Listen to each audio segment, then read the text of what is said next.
to welcome you to our tour today. For those of you who don't know me very well, my name is Kelsey and I am originally from Chicago. And my husband and I moved to Valencia, Spain last February. We're loving it, it's beautiful, and I have been taking quite a few trips lately, so this is one of the beautiful places that I am so excited to bring you to. So let's go ahead and get started. Located on the eastern coast of Spain, Valencia is a vibrant city renowned for its rich history, stunning architecture, and cultural diversity. I've lived here with my husband since 2022, and we are having a wonderful time. Situated along the Turia River, it serves as the capital of the Valencian community. With a population of over 800,000, Valencia seamlessly blends modernity with centuries-old traditions, offering visitors a unique experience in its lively streets and historic landmarks. Fallas in Valencia is a vibrant and exhilarating festival that takes place annually in March, celebrating the arrival of spring with a riot of color, music, and spectacle. At the heart of Fallas are the intricate and towering sculptures known as fallas, which are meticulously crafted by local artisans and satirize contemporary events and personalities. These towering monuments, often reaching heights of several stories, are paraded through the streets of Valencia amidst a cacophony of fireworks, music, and revelry.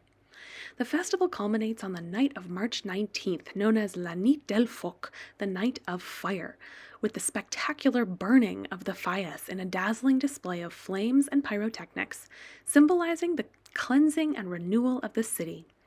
Throughout Fallas, Valencians come together to celebrate their culture, heritage, and sense of community, making it one of the most beloved and iconic festivals in Spain. In this video, we will see many images and videos from the Fallas celebrations in Valencia of 2024. To learn more about Fallas, check out my Buy Me a Coffee tour on Fallas in the link below for specific information about Fallas and all of the images and videos that you see today. Until then, let's learn a little bit more about Spain in general. Enjoy the tour!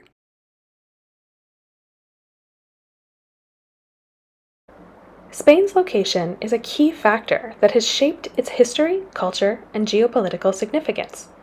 Situated in southwestern Europe, the Iberian Peninsula, where Spain is located, has been a crossroads of civilizations for millennia. Spain's strategic location has made it a melting pot of cultures and a stage for numerous historical events. Phoenicians, Carthaginians, Romans, Visigoths, and Moors have all left their mark on this region. The Moorish occupation of Spain from the 8th to the 15th centuries profoundly influenced its architecture, science, and culture. Spain's location was also instrumental in the Age of Exploration, which was a launching point for voyages to the Americas, leading to its emergence as a global colonial power. Spain's location at the crossroads of Europe and Africa and its proximity to the Atlantic Ocean and Mediterranean Sea have significant geopolitical importance. It has played a crucial role in trade, exploration, and the exchange of ideas between Europe, Africa, and the Americas. Today, Spain's location makes it a vital getaway for trade and tourism, connecting Europe with North Africa and serving as a bridge between cultures. Spain's geographical statistics highlight its diverse landscapes and features. It is the second largest country in the European Union by area, and it has over 5,000 kilometers or 3,100 miles of coastline along the Atlantic and Mediterranean.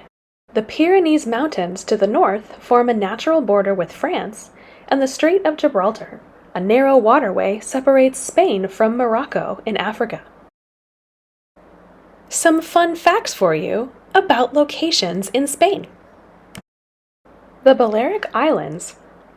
Spain's location includes the Balearic Islands, a popular tourist destination in the Mediterranean. These islands, including Majorca, Ibiza, and Menorca, offer stunning beaches and a vibrant nightlife. We also have the Canary Islands. Spain governs the Canary Islands, which are located off the northwest coast of Africa. These islands are known for their unique landscapes, including volcanic terrain and diverse flora and fauna.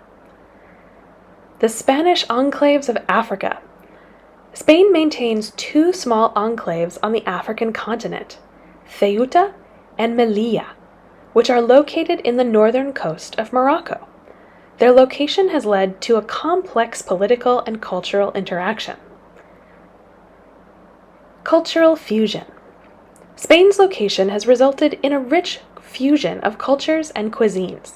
Elements of Moorish, Jewish, and Christian cultures can be seen in its architecture, art, and cuisine.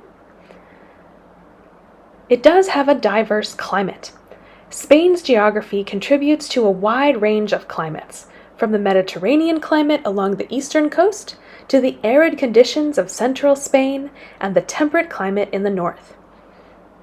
Spain's location has been a central element in its historical, cultural, and geopolitical development.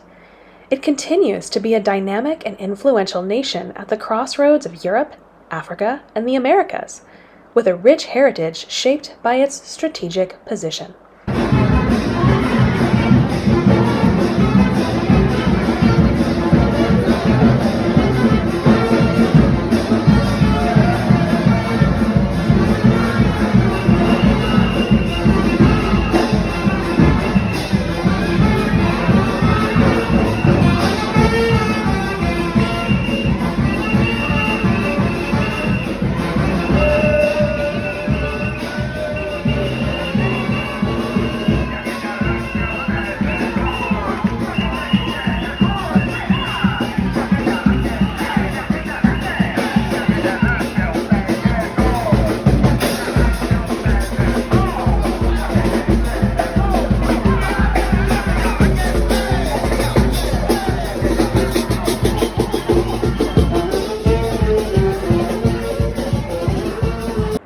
While we explore, let me tell you about some of the interesting laws that you might encounter in Spain.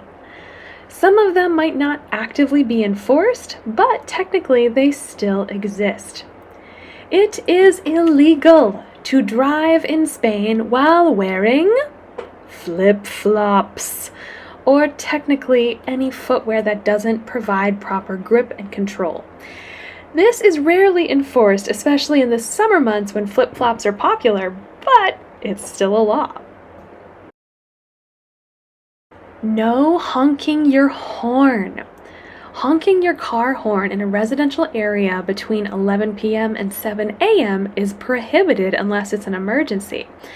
However, where I live in Valencia, you are fined upwards of 80 euros if you use your horn at all, any time of day, unless it is a provable emergency.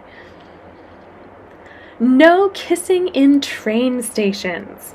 In some train stations, public displays of affection, including giving your person a smooch, are discouraged and even prohibited. This is to ensure the smooth flow of passengers. In some regions, women participating in traditional parades are not allowed to wear high heels. Are they worried about their feet? No.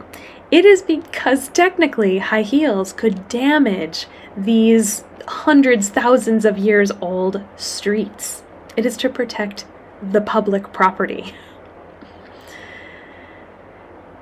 In order to preserve the cleanliness and beauty of public spaces, technically it is illegal to eat and drink in certain squares. This not only keeps the cleanliness under control, but it also does not attract as many pigeons as the number that could be attracted to a lot of tourists eating and dropping sandwiches and spreading popcorn. You get the idea. No eating in some public places in Spain. And if you do, at least be clean about it.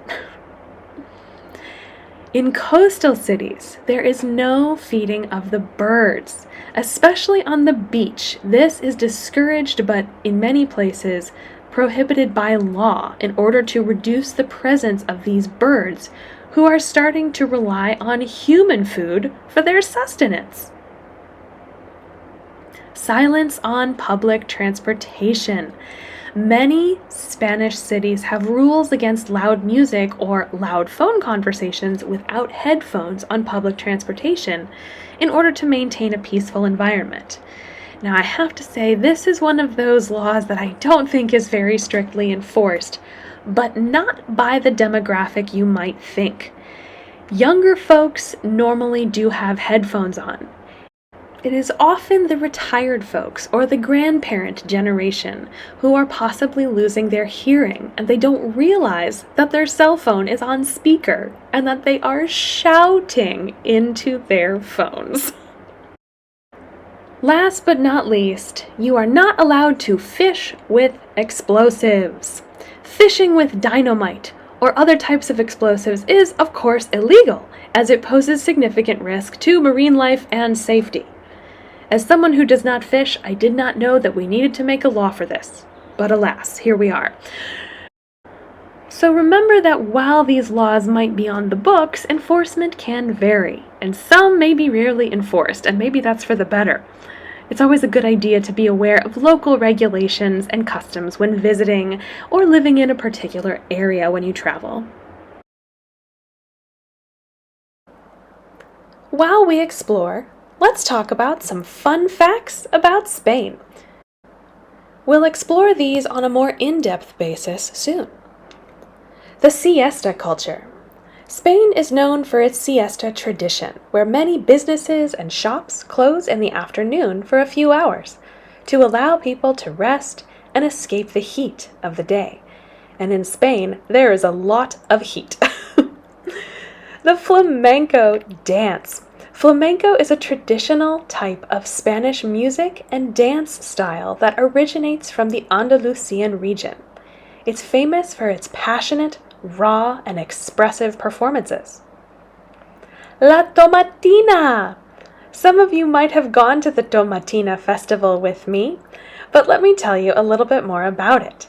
Spain hosts the world's largest food fight, as they say, called La Tomatina. And as you can guess, participants are throwing tomatoes, hence the name, at each other in the small town off Valencia called Buñol. Bullfighting. Although controversial, bullfighting is a traditional Spanish spectacle, with the most famous events being held during the Running of the Bulls in Pamplona. Multiple languages. Spain has several official languages, including Spanish or Castilian, Catalan, Galician, and Basque. Catalan is spoken in Catalonia, while Basque is unique to the Basque country. Paella. Paella is a popular Spanish dish originating from the Valencian region. It typically includes rice, saffron, and a variety of ingredients. There's seafood, but there's also chicken and snails, or simply vegetables. A diverse geography. Spain has a diverse landscape, from beautiful beaches along the coastlines to the mountainous regions of the Pyrenees and the Sierra Nevada. It also has semi-arid deserts, like the Tabernas Desert. Famous artists. Spain has produced many renowned artists, including Pablo Picasso, Salvador Dalí, who made significant contributions to the world of art. La Sagrada Familia. As many of you know who came with me on our La Sagrada Familia tour, this famous basilica in Barcelona, designed by architect Antoni Gaudí, has been under construction since 1882, and it's still not even finished. It is an architectural masterpiece. The link to this tour can be found in the information below this video in case you'd like more information on this amazing cathedral.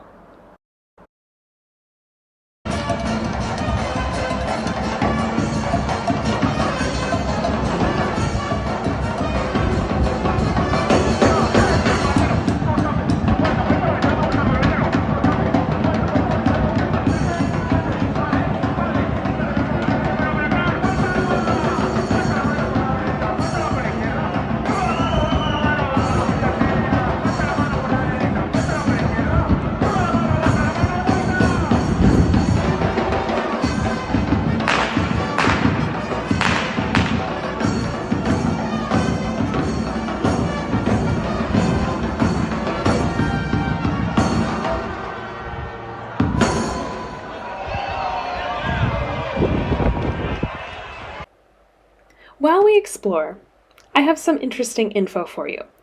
People often ask why we decided to move to Spain. Was it a job?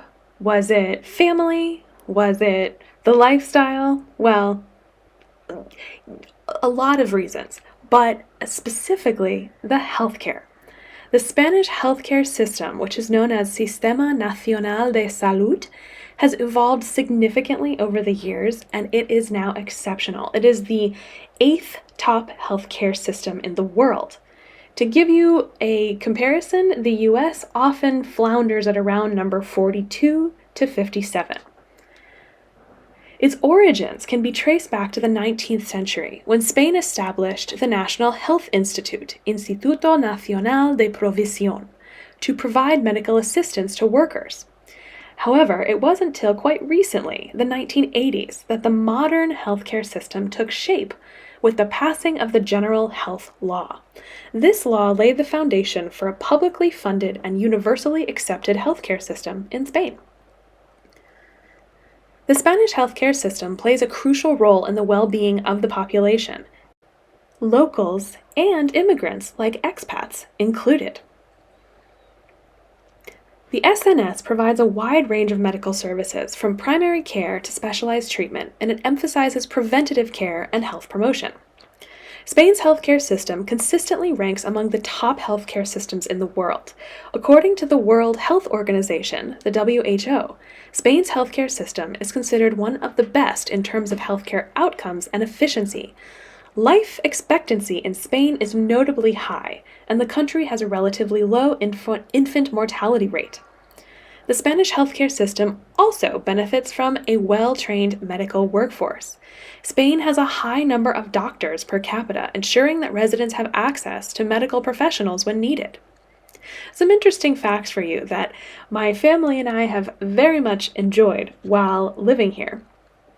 One of the defining features of the Spanish healthcare system is its commitment to universal coverage. Regardless of a person's nationality or legal status, healthcare services are available to all residents at a comparatively very low cost. This inclusivity extends to emergency care, which is provided regardless of a person's ability to pay. Spain's healthcare system is decentralized, with significant authority given to its autonomous regions. Each region has control over healthcare planning and delivery within its territory, allowing for some variation in healthcare services and management. Spain also has a publicly funded pharmaceutical system, which helps ensure that prescription medications are affordable and accessible to the population. This contributes to Spain's high overall healthcare quality. Long life expectancy. Spain consistently ranks high in terms of life expectancy. This achievement is often attributed to the Mediterranean diet, a culture that promotes outdoor activities and social engagement, as well as the accessibility of quality healthcare. While Spain's healthcare system is predominantly publicly funded and operated, there is also a private healthcare sector. Side note, the private healthcare sector is what many expats have to be on for their visas. To give you an example of the money involved with the private healthcare sectors, our family pays roughly 100 euros per month for all of us, and that includes all doctor visits, all testing that needs to be done. There are no co-pays, no bills that come after. We do have to pay for medications, but all of these are at a reasonable cost when comparing what we could be paying in the States. So many residents do opt for private healthcare insurance, even when they are able to qualify for the public healthcare system, but the doctors are often the same. It's just a matter of waiting 1 week versus waiting 3 weeks, from my experience speaking with people who are in both who have used both the public system and the private system. So the Spanish healthcare system is a source of pride for this country. It's known for its universality, high-quality care, and focus on public health. Its success is reflected in the well-being of the Spanish population and its consistently strong rankings in global healthcare assessments. Now, because we talked about the Mediterranean diet, let me give you a little bit more of an idea about what that includes. The Mediterranean diet is not only renowned for its health benefits, but also some delicious options. In 2010, UNESCO recognized the Mediterranean diet as an intangible cultural heritage of humanity, highlighting its cultural and historical significance. The Mediterranean diet is inspired by the traditional eating patterns of countries bordering the Mediterranean Sea, including Greece, Italy, France, and here in Spain.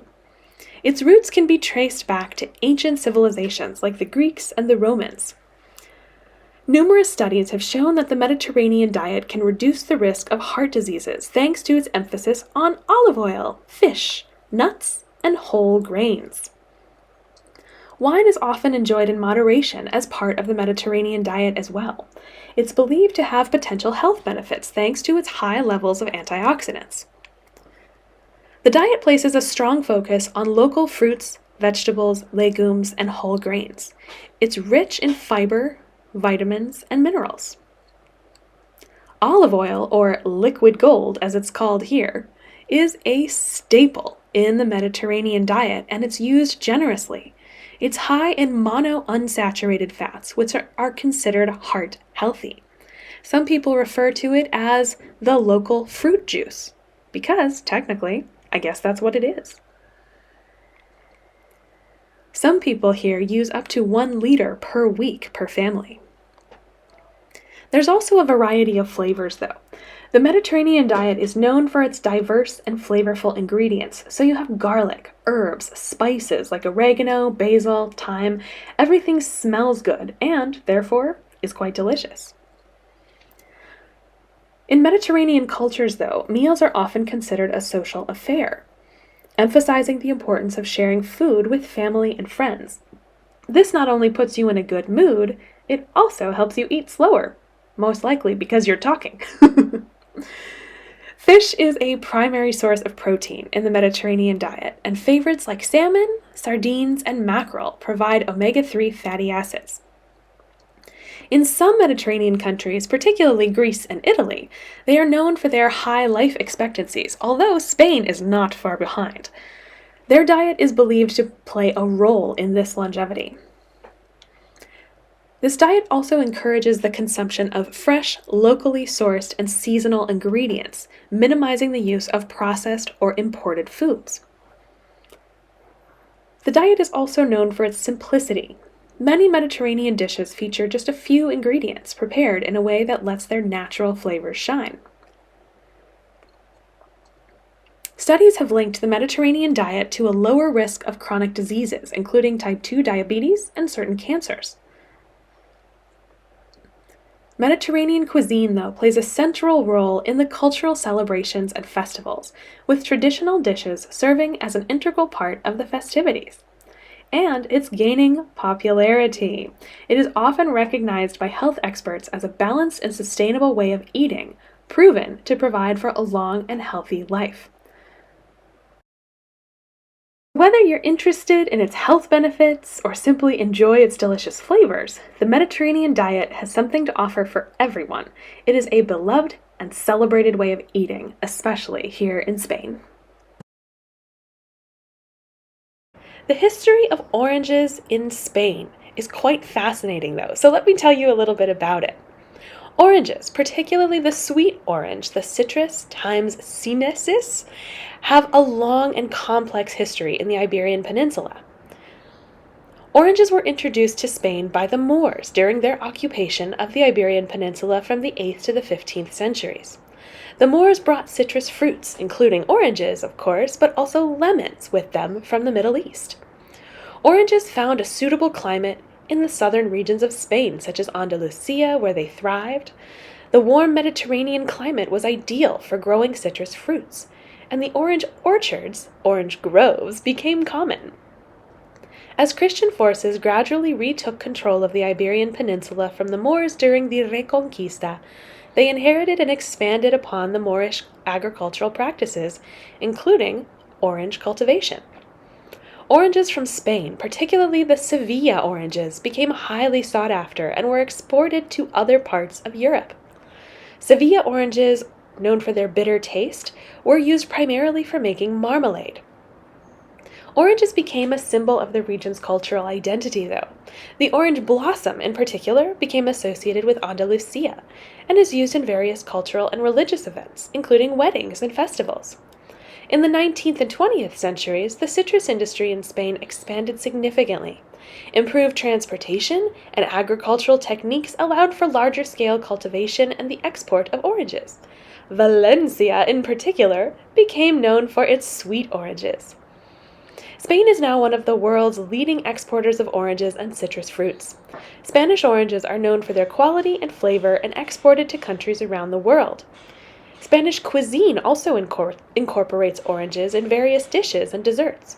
Orange juice is a common breakfast beverage, and oranges are used in salads, marinades, and dessert like crema catalana, which is sort of like crème brûlée, but less fat and more egg yolk and more milk. It's quite delicious. The cultivation and consumption of oranges, though, have become deeply ingrained in Spanish culture, and they remain a significant agricultural product and cultural symbol in Spain. The sweet, juicy oranges of Spain continue to be enjoyed both domestically and internationally. Now, because I live in Valencia, I have to tell you a little bit about Valencian oranges specifically. They are renowned worldwide for their exceptional flavor and quality. Sweet oranges, from Valencia, are believed to have originated in Southeast Asia and were introduced to Europe by Arab traders. In the case of Valencia, oranges were likely introduced to Spain by the Moors during their rule of the Iberian Peninsula. The region's warm Mediterranean climate, with mild winters, plenty of sunshine, provides the perfect conditions for cultivating sweet oranges. The region's fertile soil and adequate rainfall also contribute to the quality of the fruit. Valencia is known for growing several varieties of sweet oranges, including the well-known Valencia orange. It also produces other varieties such as navel oranges and blood oranges. But Valencia is a major hub for exporting sweet oranges to countries around the world. Spanish Valencian oranges are highly regarded for their sweet, juicy flavor, and they are in demand both domestically and in international markets. The orange tree is an iconic symbol of Valencia. The orange blossom, with its fragrant white flowers, is the official flower of the city and holds cultural significance. These blossoms are used in various traditions and celebrations, and oranges play a prominent role in Valencian cuisine. They are used in a variety of dishes, both sweet and savory. For example, they're used in the famous dish paella, as well as desserts like crema catalana and orange salad. Oranges are integrated into local festivals and traditions also. During the annual Fallas festival in Valencia, large sculptures, including some made of oranges, are created and displayed throughout the city before being set on fire in a spectacular event called the crema. The cultivation of sweet oranges is a significant contributor to the region's economy. The citrus fruit industry generates employment and revenue for the local agricultural sector. In recent years, there have been an increasing focus on sustainable and eco-friendly practices in Valencia's citrus industry, including organic farming and responsible water management. Valencia oranges are not only a staple of the region's agriculture and economy, but also a symbol of its cultural heritage and a source of pride for the people of Valencia. Their sweet and juicy flavor has made them a beloved fruit worldwide. While we explore, let me tell you a little bit more about one of Spain's favorite foods, paella. Paella is a traditional Spanish rice dish that originated in the Valencian region on the eastern coast of Spain. Its roots can be traced back to the 18th century. The name paella comes from the Valencian word of the same spelling, which means pan. The dish is traditionally cooked in a wide, shallow pan, known as the paellera. Paella is not just a dish, however. It's a symbol of Spanish cuisine and culture. It reflects the use of local ingredients and culinary traditions. Paella is often prepared for special occasions and family gatherings, bringing people together over a delicious and communal meal. There are many regional variations of paella in Spain, with ingredients ranging from seafood or paella de mariscos to chicken and rabbit, paella valenciana, or even vegetables, paella de verduras. Paella has gained popularity worldwide and is a staple of Spanish restaurants in many countries. It's also commonly prepared at home by people around the globe. Some interesting facts for you about this delicious meal. A prized element of traditional paella is the socarrat. This is the crispy caramelized layer of rice that forms at the bottom of the pan. Are you hungry yet? It is considered a delicacy. Saffron, a spice derived from crocus flowers, is a key ingredient in paella. It gives the dish its distinctive yellow color and unique flavor and smell. Authentic paella is often prepared outdoors, over an open flame, which is said to contribute to its rich flavor. In Spain and in other countries, paella competitions are held, where chefs and home cooks compete to create the best paella. These events celebrate the dish's versatility and creativity.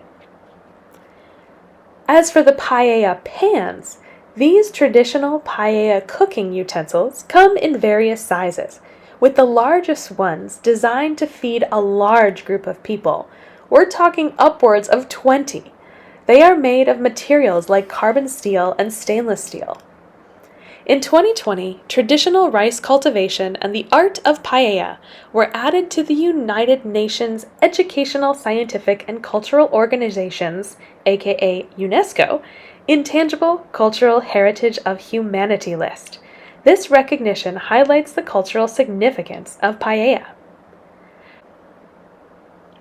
Some more information for you about how paella came to be. The history of paella reflects the multicultural influences that have shaped Spanish cuisine and Spanish culture. The Moors brought rice, saffron, and other spices to this region, significantly influencing the flavor profile of this dish. The use of saffron in paella, for example, gives the rice its distinct golden hue and subtle aroma. As Valencia grew and urbanized, the paella evolved to incorporate a broader range of ingredients. Seafood, for which Valencia's coastal location was ideal, became a popular addition, leading to the creation of the paella de mariscos. This seafood paella typically includes shrimp, mussels, clams, and squid, reflecting the rich maritime resources of the region. Paella quickly gained popularity beyond Valencia, however, becoming emblematic of Spanish cuisine in its entirety. It became a staple of Spanish festivals and celebrations, where it is often cooked and shared in large communal pans. Paella's reputation as a social and celebratory dish contributed to its global recognition as a symbol of Spanish culture. As paella's popularity spread worldwide, however, chefs and enthusiasts in different countries began experimenting with variations of the dish to go along with these previously mentioned competitions. These adaptations include vegetarian paella, paella with chorizo, and even fusion versions that incorporate ingredients from other cuisines. Paella is a beloved Spanish dish, and it has become an internationally recognized symbol of Spanish cuisine. Its history, regional variations, and cultural importance make it a fascinating and delicious aspect of Spain's culinary heritage. Which one would you try? Originally, paella made in Valencia was a lunchtime meal for farmers and farm laborers, which is still true today. Valencia often does not serve paella other than at lunchtime. Workers would gather what was available to them around the rice fields. This often included tomatoes, onions, even snails. Rabbit or duck was also a common addition, but chicken less often. On special occasions, 18th century Valencians used calderos to cook the rice in the open air of their orchards near Lake Albufera. Eel and butter beans were common ingredients, and the novelist Vincent Blasco Ibáñez described the Valencian custom of eating water voles in Cañas y Barro from 1902, a realistic novel about life among fishermen and peasants near Lake Albufera. Living standards rose with the sociological changes of the late 19th century in Spain, however, which gave rise to the gatherings and outings in the countryside. This led to changes in paella's ingredients, adding more chicken, duck, and sometimes snails to the rabbit. Paella became so popular that in 1840, a local Spanish newspaper first used the word paella to refer to the recipe than the pan, according to a food historian, Lynn Ulver. It has become a custom at mass gatherings in the Valencian region to prepare enormous paellas, sometimes even to win a place in the Guinness World Records. Chefs use gargantuan paelleras for these events.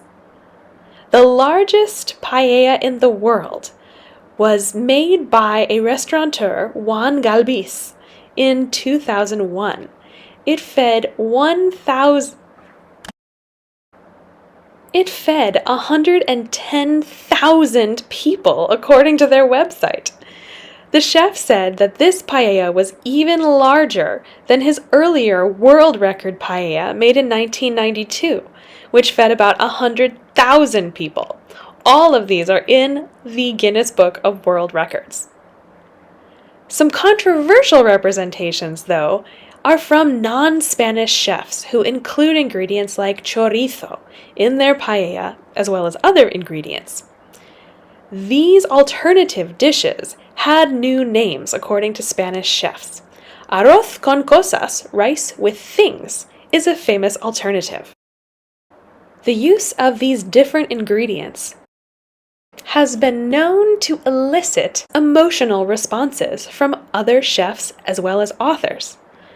In the Catalan cuisine, Josep Pla had said, "The abuses committed in the name of paella valenciana are excessive, an absolute scandal." Don't you find all of these beautiful things inspiring? Well, you're not the only one. Spain has a rich and diverse artistic heritage, with many famous artists who have made significant contributions to various art forms.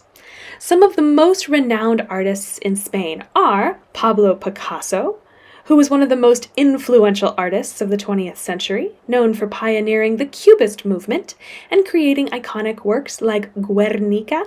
He was born in Malaga and spent most of his career in France, but remained deeply connected to his Spanish roots. Salvador Dalí, who was a prominent surrealist artist known for his eccentric and imaginative works, born in Catalonia, and his paintings such as The Persistence of Memory are celebrated for their dreamlike quality. And Juan Miró, who is another prominent Catalan artist. He was known for his abstract and surrealist paintings. His works often feature playful, biomorphic shapes and vibrant colors. Who's your favorite? Let me know in the comments below.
As we leave behind memories of laughter, camaraderie, and unforgettable spectacle, we bid farewell to Valencia, this city pulsating with energy and tradition.